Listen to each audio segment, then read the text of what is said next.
Indiana Jones and the Last Crusade, final part of the original Indy trilogy, a return to the more light-hearted and kid-friendly tone of Raiders of the Lost Ark after the much darker Temple of Doom.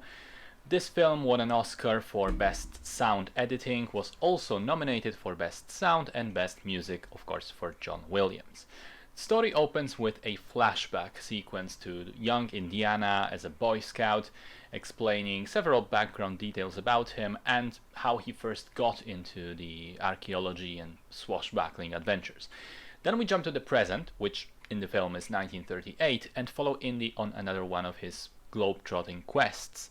This time around he's searching for the Holy Grail, and in the process also for his father, Dr. Henry Jones Sr., who went missing recently while also on the trail of the very same artifact. So, like I said, much lighter tone, the violence was toned down again, and sort of to make up for it, we've got way more exciting action sequences and a well-done father and son dynamic.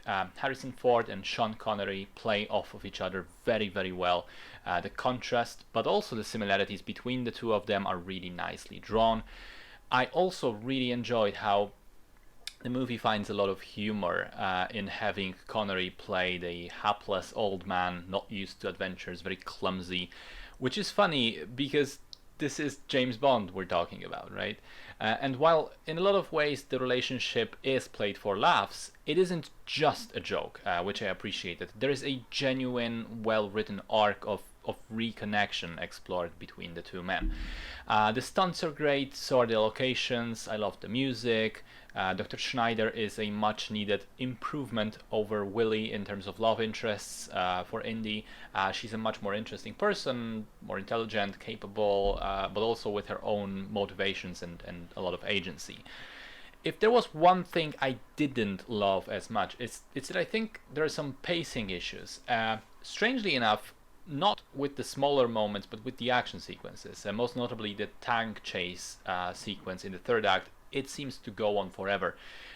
Again, this is strange because usually when you complain about a movie taking too long on something, you mean the slower moments, whereas here it was during this large action-packed set piece that I found myself thinking, when is this going to end?